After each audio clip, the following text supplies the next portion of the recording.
Hello friends, welcome to Delta Builders. இன்றைக்கி இந்த வீடியோவில் ஒரு 1100 ஸ்கொயர் ஃபீட் வீடு கட்டுறதுக்கு பேஸ்மெண்ட் வரைக்கும் எவ்வளோ செலவாகும், ரூஃப் கன்ஸ்ட்ரக்ட் பண்ணுறதுக்கு எவ்வளோ செலவாகும், டோட்டல் கன்ஸ்ட்ரக்ஷன் காஸ்ட் எவ்வளோ ஆகுங்கிறத இந்த வீடியோவில் டீட்டெயிலாக சொல்கிறேன். வாங்க வீடியோக்குள்ளே போகலாம். இந்த 1100 ஸ்கொயர் ஃபீட் வீட்டுடைய பேசிக் பிளான் டீட்டெயில் சொல்கிறேன். 2 bedroom, hall, kitchen, 3 bathroom and dining, store room, car park and அவுட்டர்லே ஸ்டேர் கேஸு, மொத்தம் 15 பில்லர் கொடுத்துருக்கோம். குழியோட சைஸு 4x 4ங்கிற மாதிரி கொடுத்துருக்கோம். பேஸ்மெண்ட்டோடைய ஹைட்டு 3 அடி. இதில் ஏதாச்சும் சின்னதாக டிஃப்ரென்ஸ் இருந்துச்சுனாலும் உங்களுடைய எஸ்டிமேட்டில் சேஞ்சஸ் ஆகும். அதனால் இதை நீங்கள் ஒரு ரெஃபரன்ஸாக வச்சு வீடு கட்டுறதுக்கு முயற்சி பண்ணுங்கள். நாம் ஆல் ஓவர் தமிழ்நாடு முழுக்க 2D vastu plan, 3D plan, elevation, structural, interior, walk through, electrical drawing, plumbing drawing and consulting services எல்லாமே ஒரு கம்மியான ப்ரைஸில் பண்ணி கொடுத்துட்ருக்கோம். நீட் இருக்கோம், காண்டாக்ட் பண்ணுங்கள். பெஸ்ட்டான சர்வீஸை நாங்கள் உங்களுக்கு பண்ணித்தரோம். முதல்ல பேஸ்மெண்ட் வரைக்கும் எவ்வளோ செலவானுச்சுங்கிறத பார்க்கலாம்.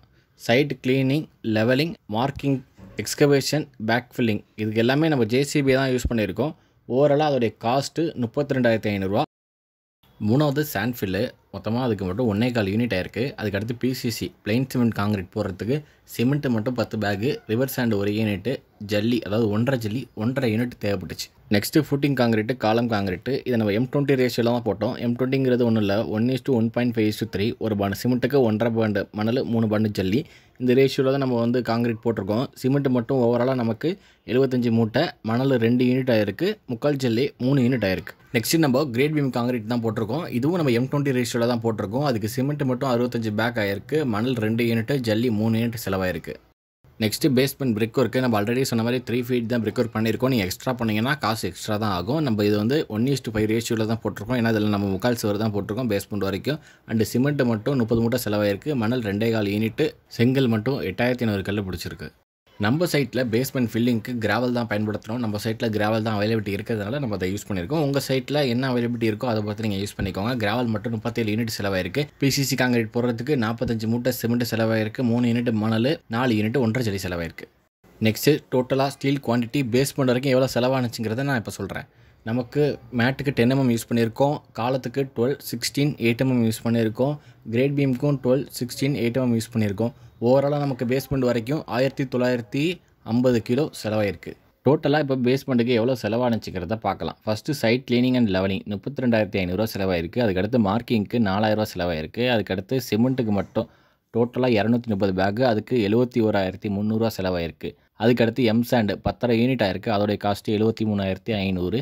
1.5 ஜல்லி 6 யூனிட் ஆயிருக்கு, அதோடைய காஸ்ட்டு 33,000. நெக்ஸ்ட்டு முக்கால் ஜல்லி 6 யூனிட்டு, அதோடைய காஸ்ட்டு 42,000 ரூபா. பிரிக்கு 8,500 கல் ஆயிருக்கு, அதோடைய காஸ்ட்டு 85,000 ரூபா. ஸ்டீலு 1950 கிலோ ஆயிருக்கு, அதோடைய காஸ்ட்டு 1,27,000 ரூபா. கிராவல் 37 யூனிட் ஆயிருக்கு, அதோட காஸ்ட்டு 1,10,000 ரூபா. டிரான்ஸ்போர்ட் அண்ட் அதர் சார்ஜஸோட காஸ்ட் மட்டும் 5,000 ரூபா செலவாயிருக்கு. சரி, இப்போ பேஸ்மெண்ட் வரைக்கும் டோட்டலாக எவ்வளோ செலவானுச்சுங்கிறத பார்க்கலாம். மெட்டீரியல் காஸ்ட்டை பார்க்கும்போது 5,30,000 ரூபா, லேபர் காஸ்ட் பார்க்கும்போது 2.5 லட்சம் இருக்குது. டோட்டலாக பார்க்கும்போது 7,80,000 ரூபா பேஸ்மெண்ட் வரைக்கும் 1100 ஸ்கொயர் ஃபீட்டுக்கு செலவாயிருக்கு. நான் சொன்ன இந்த அமௌண்ட்டுங்கிறது கண்டிப்பாக ஃபிக்ஸடாக இருக்காது. ஏன்னா 1100 ஸ்கொயர் ஃபீட்லேயே நீங்கள் வீடு கட்டினாலும் நான் சொன்ன இந்த பிளான் டீட்டெயில் இல்லாமல் சேஞ்சஸ் ஆனிச்சுன்னா கண்டிப்பாக ரேட்டு மாறும். அது மட்டும் இல்லாமல் ஒவ்வொரு இடத்துல மெட்டீரியல் ப்ரைஸுங்கிறது சேஞ்ச் ஆகும், லேபர் ப்ரைஸுங்கிறது சேஞ்ச் ஆகும். அதனால் இந்த ஒரு ரெஃபரன்ஸாக வச்சுக்கிறதுக்கு முயற்சி பண்ணுங்கள். இந்த 1100 ஸ்கொயர் ஃபீட்டில் ரூஃப் காங்கிரீட் போடுறதுக்கு மட்டும் எவ்வளோ செலவானுச்சுங்கிறத சொல்கிறேன். நம்ம ரூஃப் காங்கிரீட்டில் M20 ரேஷியோவில் போட்டோம். M20ங்கிறது 1:1.5:3 ஆல்ரெடியே சொன்ன மாதிரி. நம்ம ரூஃபுடைய திக்னஸ் 5 இன்ச்சு போட்டிருக்கோம். ரூஃபில் பீமெல்லாம் வரும். பீம் எல்லாம் போட்டிங்கன்னா உங்களுக்கு மேபி கம்மியாகிறதுக்கு வாய்ப்புகள் இருக்குது. ஃபஸ்ட்டு நம்ம பார்க்க போகிற சிமெண்ட்டு ஓவராலாக இந்த 1100 ஸ்கொயர் ஃபீட்டுக்கு 115 மூட்டை ஆயிருக்கு. ஒரு மூட்டை 310 ரூபான்னு கணக்கு பண்ணும்போது 35,650 ரூபா சிமெண்ட்டுக்கு மட்டும் செலவாயிருக்கு.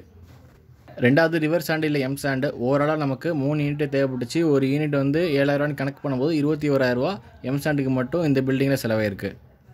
நெக்ஸ்ட்டு முக்கால் ஜல்லி. இந்த முக்கால் ஜல்லி ஓவராலாக நமக்கு 4.5 யூனிட் தேவைப்பட்டுச்சு. ஒரு யூனிட் 5,500 ரூபான்னு கணக்கு பண்ணும்போது 25,000 ரூபா ஜல்லிக்கு மட்டும் இந்த பில்டிங்கில் செலவாயிருக்கு. Next steel. இந்த 1100 ஸ்கொயர் ஃபீட்டுக்கு ஸ்டீல் மட்டும் எவ்வளோ தேவைப்பட்டுச்சுன்னா 1,800 கிலோ தேவைப்பட்டுச்சு. ஒரு கிலோ 65 ரூபான்னு கணக்கு பண்ணும்போது 1,20,000 ரூபா ஸ்டீலுக்கு மட்டும் இந்த பில்டிங்கில் செலவாயிருக்கு. நெக்ஸ்ட்டு எலக்ட்ரிக்கல் மெட்டீரியலுக்கு மட்டும் 11,000 ரூபா செலவாயிருக்கு. டோட்டலாக மெட்டீரியல் காஸ்ட் அதாவது சிமெண்ட்டு, மணல், ஜல்லி, ஸ்டீலு, எலக்ட்ரிக்கல் மெட்டீரியல் எல்லாமே சேர்த்து 2லேருந்து 2.25 லட்சம் வரைக்கும் செலவாகும் இந்த 1100 ஸ்கொயர் ஃபீட்க்கு. நெக்ஸ்ட் இந்த 1100 ஸ்கொயர் ஃபீட்க்கு எவ்வளோ லேபர் ஆனிச்சுங்கிறத மட்டும் சொல்கிறேன். ரூஃப் காங்கிரீட் போடுறதுக்கு காங்கிரீட்டோட டீம் வந்து 15,000 ஆயிருக்கு, மேசன் டீமுக்கு 5,000 ஆயிருக்கு, சென்ட்ரிங்க்கு 1,10,000லேருந்து 1,15,000 வரைக்கும் ஆயிருக்கு. ரூஃப் எலக்ட்ரிக்கல் லேபருக்கு மட்டும் 5,000 செலவாயிருக்கு. நான் சொன்ன இந்த ரேட் எல்லாமே ஒவ்வொரு இடத்த பொறுத்தும், ஒரு லேபர் வாங்குற சம்பளத்தை பொறுத்தும், மெட்டீரியல் காஸ்ட்டை பொறுத்தும் கண்டிப்பாக மாறும்.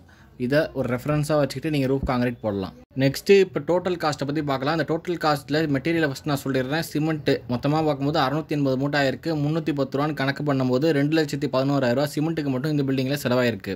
நெக்ஸ்ட்டு ரிவர் சாண்டு இல்லை எம் சாண்ட், பி சாண்டு எவ்வளோ ஆனிச்சுங்கிறத சொல்கிறேன். இதை நம்ம வந்து கான்கிரீட்டு, பிரிக் ஒர்க்கு, பிளாஸ்டிக் எல்லா இடத்துக்கும் பயன்படுத்துவோம். ரிவர் சாண்டுன்னு பார்க்கும்போது 33 யூனிட் செலவாயிருக்கும். இது எம் சாண்டுன்னு பார்க்கும்போது 22 யூனிட், பி சாண்டு வந்து 10 யூனிட் செலவாயிருக்கும். இதோடைய காஸ்ட்டுன்னு பார்த்தோம்னா எம் சாண்டுன்னு பார்க்கும்போது 1,54,000, பி சாண்டுன்னு பார்க்கும்போது 88,000. நெக்ஸ்ட் பார்த்தோம்னா முக்கால் ஜல்லி, 1.5 ஜல்லி. இந்த முக்கால் ஜல்லி 1.5 ஜல்லியை நம்ம காங்கிரீட் ஒர்க்ஸ்க்கு பயன்படுத்துவோம். முக்கால் ஜல்லின்னு பார்க்கும்போது நமக்கு 16 யூனிட் செலவாயிருக்கு, அதோடைய காஸ்ட் 90,000. 1.5 ஜல்லின்னு பார்க்கும்போது 6 யூனிட் செலவாயிருக்கு, அதோடைய காஸ்ட் 33,000. நெக்ஸ்ட் ஸ்டீல், இந்த ஸ்டீலில் 8mm, 10mm, 12, 16mm யூஸ் பண்ணியிருக்கோம். இதெல்லாம் நம்ம ஸ்ட்ரக்சரல் டிராயிங் படி தான் பண்ணியிருக்கோம். நீங்கள் வீடு கட்டும்போது ஸ்ட்ரக்சரல் டிராயிங் பண்ண மறந்துடாதீங்க. அண்ட் இந்த ஸ்டீல் நம்ம எங்கெங்கே பயன்படுத்துகிறோம்னா மேட்டு, காலம், பீம், ரூஃப், ஸ்லாப், லிண்டல் இந்த இடங்கள் எல்லாத்தையும் பயன்படுத்தியிருக்கோம். ஓவரால் நமக்கு 5,000 கிலோ தேவைப்பட்டுச்சு. ஒரு கிலோ 65 ரூபான்னு கணக்கு பண்ணும்போது 3,25,000 ஸ்டீலுக்கு மட்டும் இந்த பில்டிங்கில் நமக்கு செலவாயிருக்கு. நெக்ஸ்ட்டு பிரிக்கு. இந்த பிரிக்குங்கிறது பேஸ்மெண்ட்லேருந்து பேரப்பட் வால் வரைக்கும் எவ்வளோ செலவானுச்சுங்கிறத மொத்தமாக சொல்கிறேன். மொத்தமாக 28,500 கல். ஒரு கல் 10 ரூபான்னு கணக்கு பண்ணும்போது 2,85,000 பிரிக்குக்கு மட்டும் இந்த பில்டிங்கில் நமக்கு செலவாயிருக்கு. நெக்ஸ்ட்டு பேஸ்மெண்ட் ஃபில்லிங்க்கு நம்ம கிராவல் பயன்படுத்தினோம். இந்த 3 அடிக்கு நமக்கு 37 யூனிட் செலவாயிருக்கு. ஒரு யூனிட் 3,000 கணக்கு பண்ணும்போது 1,10,000 கிராவலுக்கு மட்டும் நமக்கு இந்த பில்டிங்கில் செலவாயிருக்கு. நம்மளுடைய சைட்டில் சுற்றி கிராவலோட அவைலபிலிட்டி ரொம்ப நல்லாவே இருந்துச்சு, அதனால் கிராவல் நம்ம யூஸ் பண்ணியிருக்கோம். உங்களுடைய சைட்டில் என்ன அவைலபிலிட்டி இருக்கோ அதை பொறுத்து நீங்கள் வந்து யூஸ் பண்ணிக்கலாம். இன்ஜினியர் கன்சல்ட் வேணும்னாலும் நீங்கள் கன்சல்ட் பண்ணிக்கோங்க லோக்கலில். நெக்ஸ்ட்டு இந்த 1100 ஸ்கொயர் ஃபீட்க்கு எலக்ட்ரிக்கல் அண்ட் ப்ளம்பிங்க்கு மட்டும் எவ்வளோ ஆனிச்சுன்னா 2.5 லட்சம் கிட்ட ஆயிருக்கு. இதை நான் வந்து லம்சம் அமௌண்ட்டை தான் சொல்கிறேன். அண்ட் நீங்கள் இதில் மெட்டீரியலை தான் சேஞ்ச் பண்ணிங்கன்னா கண்டிப்பாக இதோட காஸ்ட் கூடவும் கம்மியாக வரதுக்கு வாய்ப்புகள் இருக்குது. Next painting work. இந்த பெயிண்டிங் ஒர்க்குங்கும் போது நம்ம ஒரு கோட் ஒயிட் பண்ணி 2 கோட்டு பட்டி பார்த்து ப்ரைமர் அடித்து 2 கோட் கலர் கொடுத்துருக்கோம். ஓவராலாக பெயிண்டிங்கான மெட்டீரியல் செலவு மட்டும் 1,15,000 இந்த 1100 ஸ்கொயர் ஃபீட்க்கு செலவாயிருக்கு. Next wood, glass, grill, hardwares material எல்லாம் சேர்த்து 1,15,000 செலவாயிருக்கு. இதில் main door teak wood use பண்ணியிருக்கோம். அண்ட் இன்னரில் எல்லாமே நம்ம வேம்பு யூஸ் பண்ணியிருக்கோம். உங்கள் வீட்டில் யூஸ் பண்ணக்கூடிய வுட்டு எல்லாமே நீங்கள் ரொம்ப காஸ்ட்லியாக பார்த்தீங்கன்னா கண்டிப்பாக ரேட் டிஃப்ரென்ஸ் வரும் தான். நெக்ஸ்ட்டு டைல்ஸு, கிரானைட்டு, கடப்பா ஓவராலாக எல்லாமே சேர்த்தோம்னா 1 லட்சத்துலேருந்து 1,25,000 வரைக்கும் இந்த பில்டிங்கில் செலவாகலாம். நெக்ஸ்ட்டு டோட்டல் மெட்டீரியல் காஸ்ட்டை பற்றி பார்க்கலாம். சிமெண்ட்டு, மணல், ஜல்லி, steel, brick, painting, plumbing, wood, tiles and எல்லாமே சேர்த்து ஓவராலாக 16,25,000லேருந்து 16,75,000 வரைக்கும் செலவாகலாம். அண்ட் லேபர் காஸ்ட்னு பார்க்கும்போது 11 லட்சம் ரூபா செலவாயிருக்கு.